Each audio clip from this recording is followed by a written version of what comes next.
الحمد لله رب العالمين والعاقبة للمتقين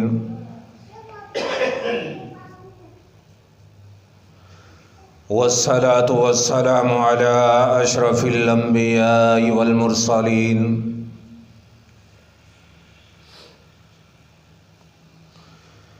أرسله الله بالحق بشيرا ونذيرا وداعيا إلى الله بإذنه وسراجا منيرا أما بعد فإن خير الحديث كتاب الله وخير الهدي هدي محمد صلى الله عليه وسلم وشر الأمور محدثاتها وكل محدثة بدعة وكل بدعة ضلالة وكل ضلالة في النار.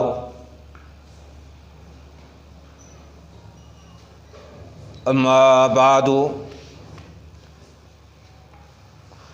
أعوذ بالله السميع العليم من الشيطان الرجيم من همزه ونفسه ونفخه. يا أيها الذين آمنوا اتقوا الله حق تقاته ولا تموتن إلا وأنتم مسلمون. يا أيها الناس اتقوا ربكم الذي خلقكم من نفس واحدة وخلق منها زوجها وبث منهما رجالا كثيرا ونساء واتقوا الله الذي تساءلون به والأرحام إن الله كان عليكم رقيبا. يا أيها الذين آمنوا اتقوا الله وقولوا قولا سديدا يصلح لكم أعمالكم ويغفر لكم ذنوبكم ومن يطع الله ورسوله فقد فاز فوزا عظيما. أما بعد فأعوذ بالله السميع العليم من الشيطان الرجيم من همزه ونفسه ونفخه. بسم الله الرحمن الرحيم. اتخذوا أحبارهم ورهبانهم أربابا من دون الله سبحان ربك رب العزة عما يصفون وسلام على المرسلين والحمد لله رب العالمين. سبحانك لا علم لنا إلا ما علمتنا إنك أنت العليم الحكيم. رب اشرح لي صدري ويسر لي أمري واحلل عقدة من لساني يفقهوا قولي. رب زدني علما رب زدني علما رب زدني فهما. اللهم يا معلم آدم علمني ويا مفهم سلیمان فہمنی. ہمہ قسم کی حمد و ثنا تعریفات تسبیحات اللہ رب العزت کے لیے خاص ہیں، جو کہ ہمارا رب خالق و مالک رازق عرش والا رحمان ہے. انگنت لا تعداد بے عد و حساب ریت کے ذرات سے زیادہ، پانی و شبنم کے قطرات سے زیادہ درود و سلام امام المرسلین خاتم النبیین علیہ الصلاۃ والسلام کے اوپر، جو کہ ہمارے پیر و مرشد رہبر و رہنما ہیں. واجب الاحترام معزز سامعین کرام، عزیز دوستو، مسلمان بھائیوں، قابل عزت روحانی اسلامی ماں اور بہنوں، اللہ رب العزت کا بہت بڑا احسان ہے جس مالک نے اپنی توفیق خاص کے ساتھ اپنے گھر کے اندر جمع فرمایا اللہ رب العزت آپ حضرات کا چلانا، میرا بیان کرنا، آپ کا سننا، میرا سنانا اپنی بارگاہ کے اندر شرف قبولیت بخشے، اور اس کاوش کو اللہ رب العزت آپ حضرات کے لیے، مجھ ناچیز کے لیے روز قیامت گھٹن حالات کے اندر توشہ آخرت بنائے۔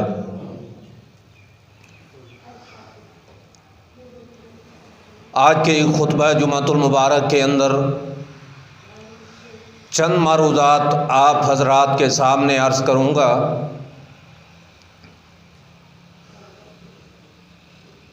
یہود و نصارہ کی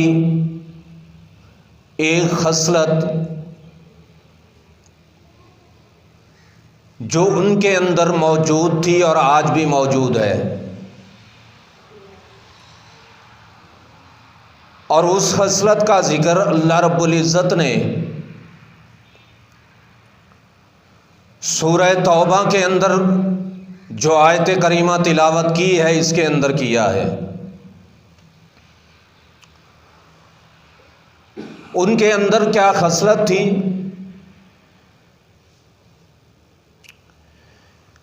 کہ وہ اپنے مولویوں کی بات کو، اپنے درویشوں اور پیروں کی بات کو حرف آخر سمجھتے تھے،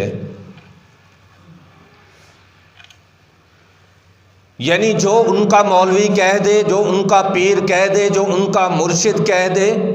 وہی ان کے لیے شریعت ہوا کرتا تھا۔ ان کا یہ مزاج نہیں تھا، وہ اپنے مولوی سے، اپنے مرشد سے یہ سوال نہیں کیا کرتے تھے یہ مسئلہ، یہ فرائض، یہ سنن جو ہمیں آپ بیان کر رہے ہیں موجودہ شریعت کے اندر، یہ کتاب اللہ کے اندر یا سنت نبی صلی اللہ علیہ وسلم کے اندر موجود ہے کہ نہیں ہے، اس بات کا وہ سوال نہیں کیا کرتے تھے۔ اور مومن کا طرز عمل یہ نہیں ہوتا، ایک مسلمان کا وتیرہ یہ نہیں ہوتا، ایک اہل حدیث اور اہل سنت کا یہ وتیرہ نہیں ہوتا کہ اس کا مرشد، اس کا پیر، اس کا بڑا، اس کا باپ، اس کا دادا، اس کا خاندان جو عمل کرے اس کو عمل کو اپنے پلے باندھ کر اس پہ عمل کرنا شروع کر دے،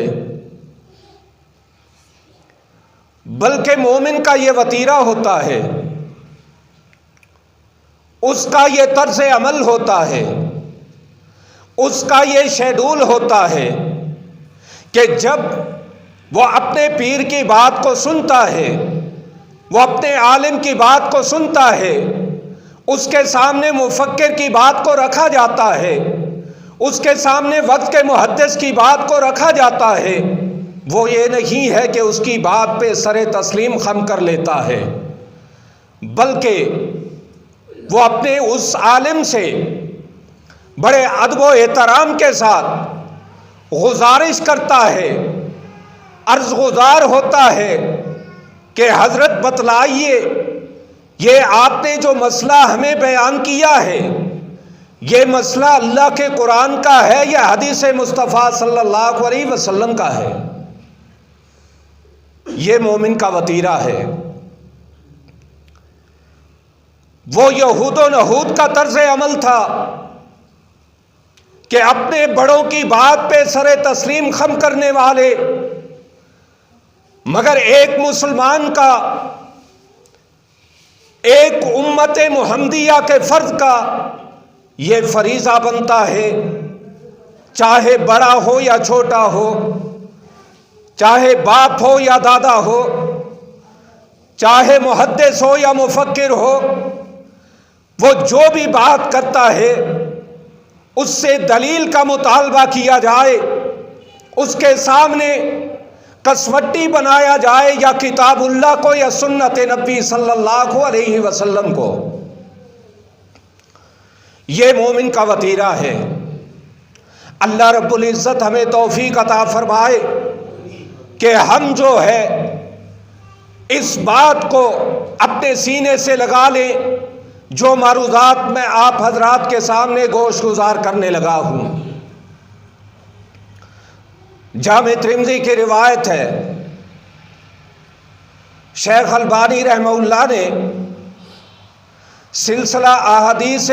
صحیحہ کے اندر اس روایت کو صحیح لکھا ہے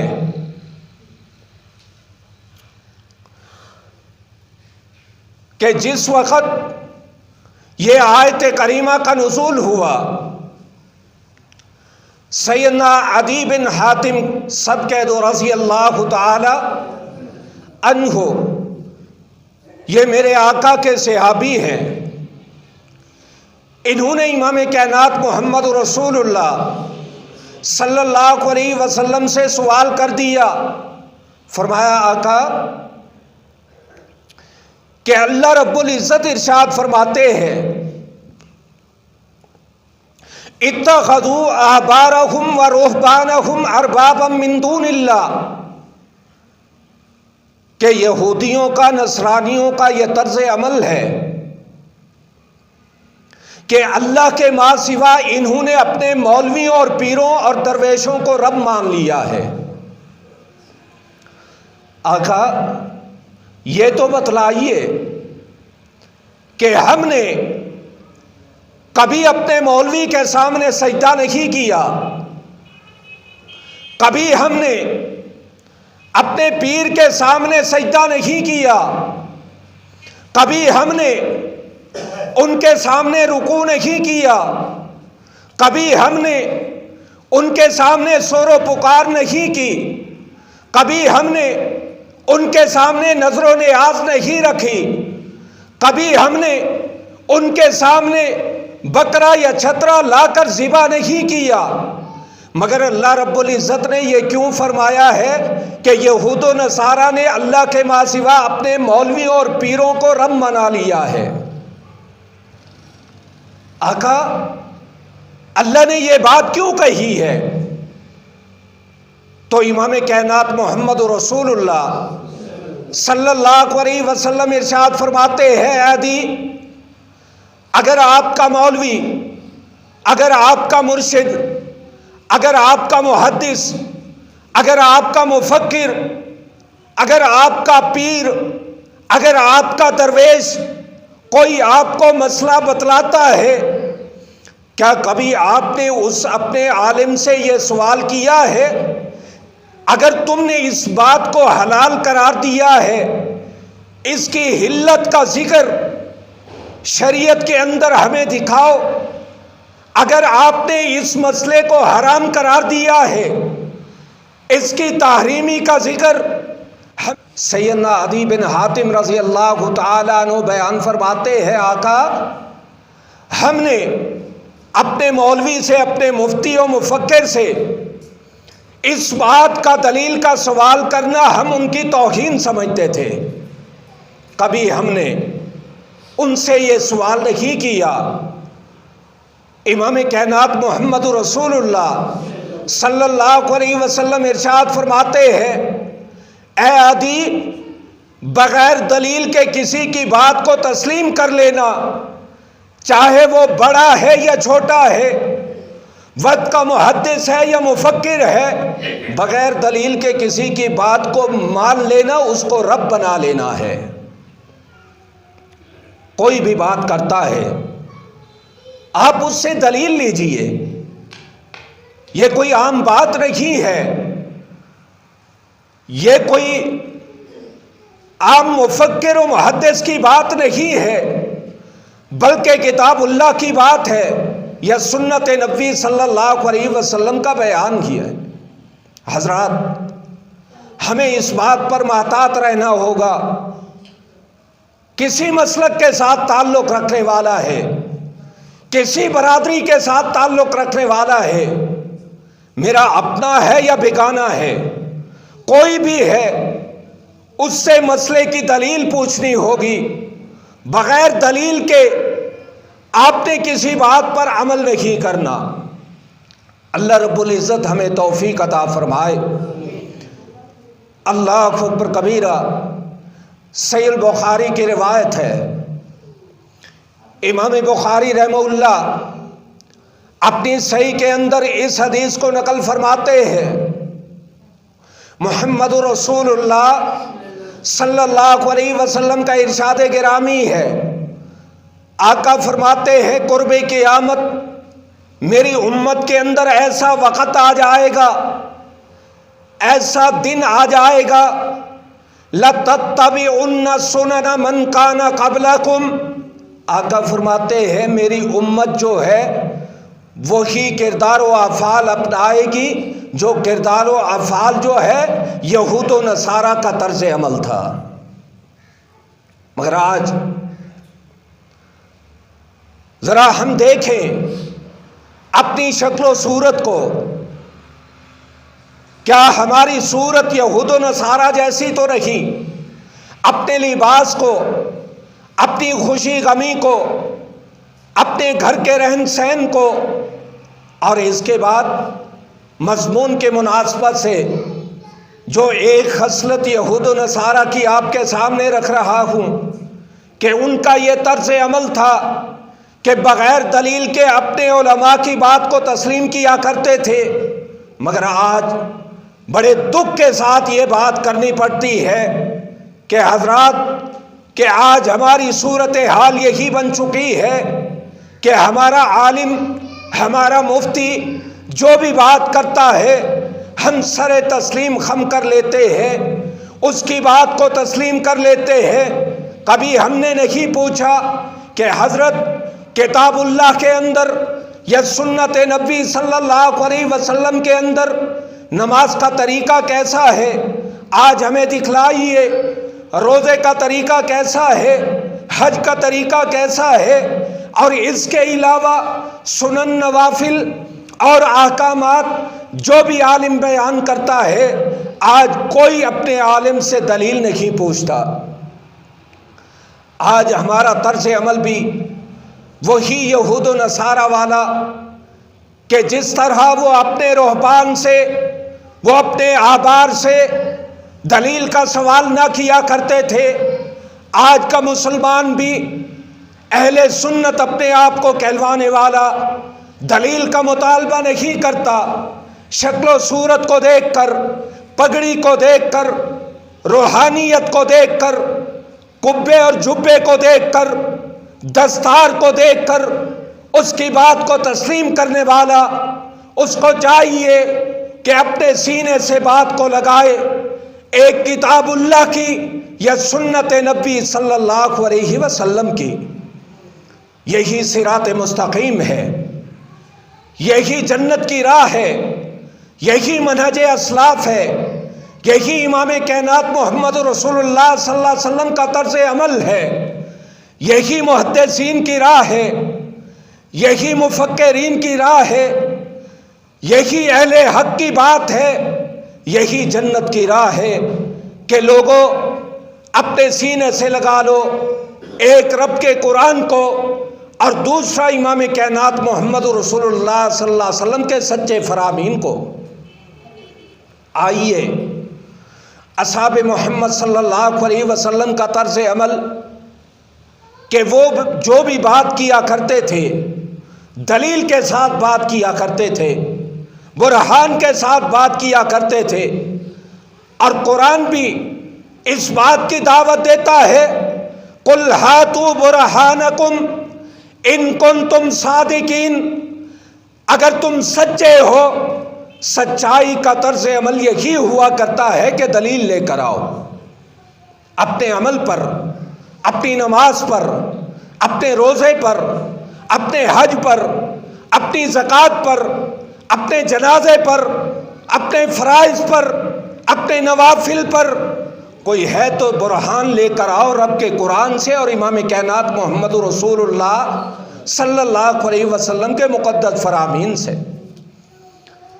یہ منہج اسلاف ہے، صحابہ کرام کا طرز عمل ہے۔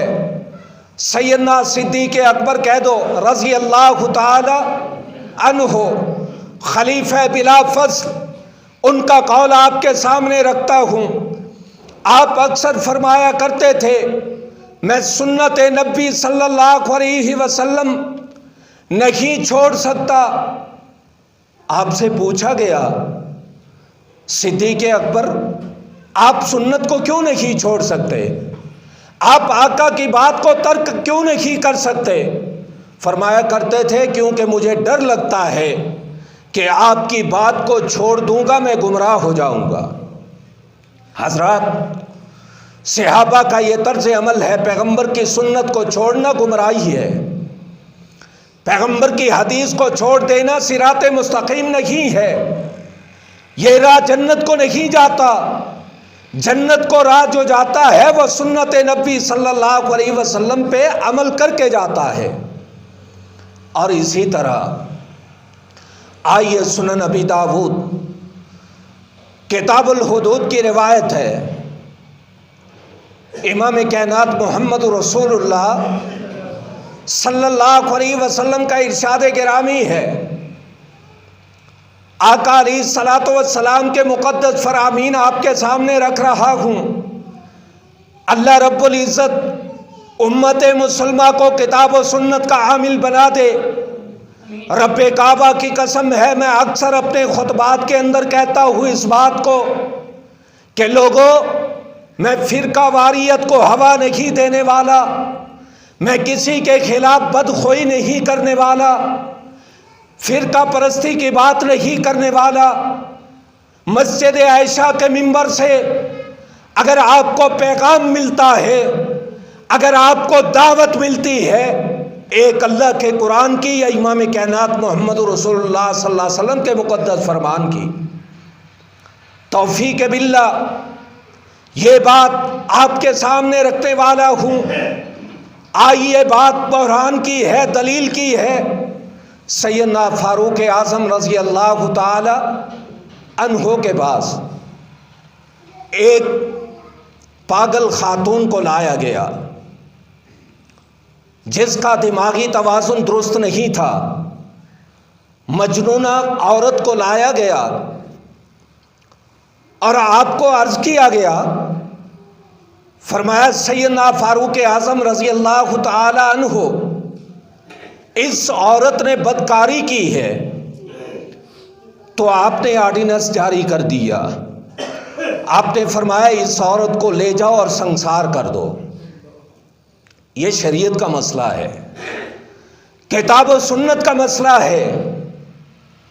اگر کوئی زنا کرے چاہے مرد ہے یا عورت ہے اس کو سنسار کر دیا جائے۔ اللہ اکبر کبیرہ۔ آج بے حیائی کے بڑھنے کا سبب نفاذ اسلام نہیں ہے۔ تیرے اور میرے ملک کے اندر اللہ پاک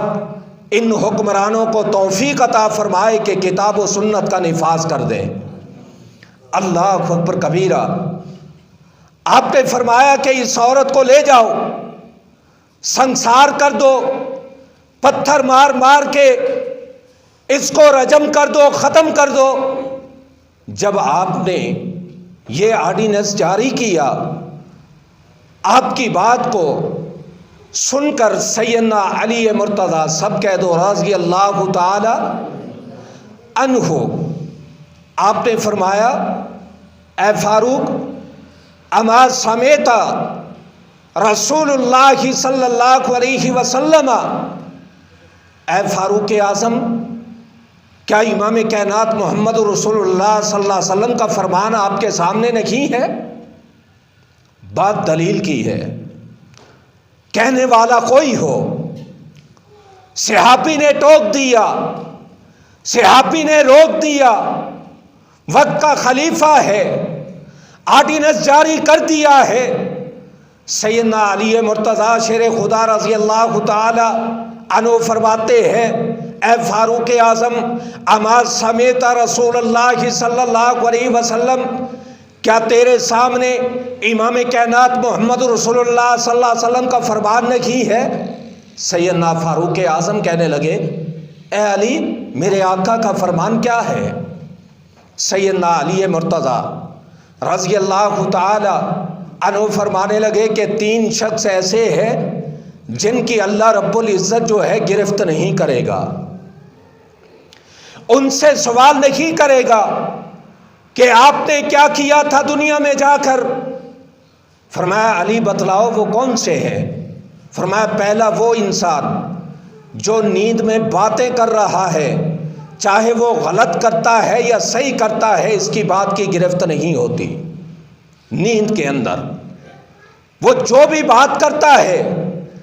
اللہ رب العزت اس کی بات کی گرفت نہیں کریں گے۔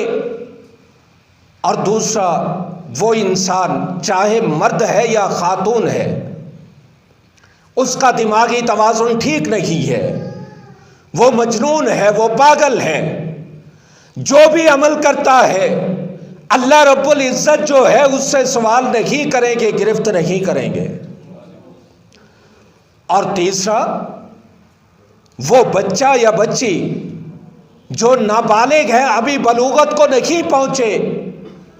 جو بھی برا کام کریں گے اللہ رب العزت ان سے گرفت نہیں کرتے۔ یہ تین انسان ایسے ہیں، اے فاروق اعظم، یہ قیدی بن کر آنے والی خاتون جو ہے یہ مجنونہ ہے، اس کا دماغی توازن ٹھیک نہیں ہے، یہ پاگل ہے، آپ نے کیسے آرڈیننس جاری کیا کہ اس کو سنسار کر دیا جائے؟ آپ فرماتے ہیں کہ لوگوں، جس طرح سیدنا علی مرتضیٰ نے میرے آقا کا فرمان بتلایا ہے، فرمان یہی ہے میری بات کو چھوڑ دو، امام کائنات محمد رسول اللہ صلی اللہ علیہ وسلم کی بات کو سینے سے لگا لو۔ بات برہان کی ہے، بات دلیل کی ہے، اور یہ صحابہ کا منہج تھا کہ ان کے سامنے اگر کتاب اللہ کی بات آ جاتی، سنت نبی صلی اللہ علیہ وسلم کی بات آ جاتی، وہ اپنی بات پہ اڑے نہیں رہتے تھے، بلکہ اپنی بات کو ترک کر کے امام کائنات محمد رسول اللہ صلی اللہ علیہ وسلم کے فرمان کو سینے سے لگا لیا کرتے تھے۔ آئیے امام کائنات محمد رسول اللہ صلی اللہ علیہ وسلم کا فرمان، جامع ترمذی کتاب الحدود کی روایت ہے، سیدنا علی مرتضیٰ شیر خدا سب کہہ دو رضی اللہ تعالی عنہ، آپ کے پاس چند لوگ لائے گئے، آپ کو کہا اے علی یہ وہ لوگ ہیں جنہوں نے ارتاد کیا ہے، یعنی دین اسلام سے مرتد ہو چکے ہیں، کتاب اللہ کو، سنت نبی صلی اللہ علیہ وسلم کو چھوڑ دیا ہے، یہ مرتد لوگ ہیں۔ سیدنا علی مرتضیٰ رضی اللہ تعالی عنہ نے جب یہ بات سنی تو آپ نے کہا کہ ان لوگوں کو لے جاؤ اور ان کو لے جا کر آگ لگا دو، جلا دو۔ اللہ اکبر کبیرہ۔ سیدنا ابن عباس رضی اللہ تعالی عنہما سیدنا علی مرتضیٰ کی اس بات کو سنا، اور سننے کے بعد میرے آقا کے چچا زاد بھائی ابن عباس کیا فرماتے ہیں، قال النبی صلی اللہ علیہ وسلم، اے علی میرے آقا علیہ الصلوۃ والسلام کا ارشاد گرامی ہے، میرے آقا کے میٹھے بول ہیں، میرے آقا نے فرمایا ہے من بدل دینہ فاقتلوہ، جو دین سے پھر جائے، مرتد ہو جائے، اس کو جلانا نہیں ہے، فاقتلوہ، اس کو قتل کر دینا ہے۔ اللہ اکبر کبیرہ۔ کہنے والا علی مرتضیٰ ہے، آگے دلیل دینے والا ابن عباس ہے۔ جب سیدنا علی مرتضیٰ رضی اللہ تعالی عنہ نے حدیث مصطفیٰ صلی اللہ علیہ وسلم کو سماعت کیا، آئیے علی کے ساتھ محبت کا دم بھرنے والوں، علی سے محبت کا نعرہ لگانے والوں، علی مرتضیٰ کا کیا طرز عمل تھا؟ آپ فرماتے ہیں صدق ابن عباس، سچ فرمایا ابن عباس رضی اللہ تعالی عنہ نے، میں رجوع کرتا ہوں امام کائنات محمد رسول اللہ صلی اللہ علیہ وسلم کے فرمان کی طرف، اپنی بات کو چھوڑ دیتا ہوں۔ آج ہمیں بھی چاہیے نا، ہم علی مرتضیٰ کو ماننے والے، کہہ دو رضی اللہ تعالی عنہ، ہم صحابہ کی محبت کا دم بھرنے والے، اپنے آپ کو اہل سنہ کہلوانے والے، ہمارے سامنے جب بات آ جائے کتاب اللہ کی، سنت نبوی صلی اللہ علیہ وسلم کی، ہمارا طرز عمل یہ کیوں نہیں ہوتا کہ ہم اپنے مولوی کی بات کو، ہم اپنے محدث کی بات کو، ہم اپنے ائمہ کی بات کو چھوڑ کر آ جائیں صحابہ کی طرح حدیث مصطفیٰ صلی اللہ علیہ وسلم کی طرف۔ اہل سنہ کا یہ طرز عمل ہونا چاہیے۔ اللہ رب العزت توفیق عطا فرمائے، یہ صحابہ کرام کا طرز عمل تھا کہ وہ رائے کو چھوڑ کر، چاہے بڑے کی رائے ہے یا چھوٹے کی، اپنی بات ہے یا بگانے کی، سر تسلیم خم وہ کتاب اللہ کو سینے سے لگاتے تھے، وہ سنت نبوی صلی اللہ علیہ وسلم کو سینے سے لگاتے تھے۔ حضرات، مسلمانوں کا یہ طرز عمل ہوتا ہے، یہ منہج اسلاف ہوتا ہے۔ اگر ہم چاہتے ہیں کہ صراط مستقیم پہ چل پڑے، اگر ہم چاہتے ہیں کہ ہمیں جنت کی راہ مل جائے، اگر ہم چاہتے ہیں کہ انعمت علیہم جو لوگ ہیں ان میں شامل ہو جائے، تو ہر انسان کو چاہیے، چاہے وہ مرد ہے، چاہے وہ خاتون ہے، چاہے عربی ہے یا عجمی ہے، کسی گروہ کے ساتھ تعلق رکھنے والا ہے، کسی قبیلے کا رہنے والا ہے، وہ اپنی نماز کے اندر، چاہے وہ فرائض ہیں، سنن ہیں، نوافل ہیں، نماز جنازہ ہے، اسے چاہیے کہ اپنے فرائض اور سنن اور نماز جنازہ کے اندر سورہ فاتحہ کو پڑھنا نہ بھولے۔ یہ میرے آقا کا طرز عمل ہے اور صحابہ کا طرز عمل ہے۔ سورہ فاتحہ کو پڑھے اور اس سورہ فاتحہ کے اندر یہ الفاظ اہدنا الصراط المستقیم، اے رب العزت میں تجھ سے التجا کرتا ہوں، تجھ سے استدعا کرتا ہوں، مجھے صراط مستقیم پہ چلا دے۔ اللہ رب العزت اس انسان کو صراط مستقیم پہ چلائے گا، اور صراط مستقیم کی راہ یا کتاب اللہ کی راہ ہے یا سنت نبی صلی اللہ علیہ وسلم کی راہ ہے، اور یہی منہج ہے اصحاب محمد صلی اللہ علیہ وسلم کا۔ اگر ہم چاہتے ہیں ہمیں صراط مستقیم مل جائے اور جنت کی راہ مل جائے، تو ایک واحد راستہ کتاب اللہ کو سینے سے لگائے اور امام کائنات محمد رسول اللہ صلی اللہ علیہ وسلم کے مقدس فرامین کو سینے سے لگائے۔ روز قیامت اللہ رب العزت جنت الفردوس کا وارث بنا دے گا۔ اقول قولی ھذا استغفر اللہ لی ولکم وآخر دعوایا ان الحمد للہ رب العالمین۔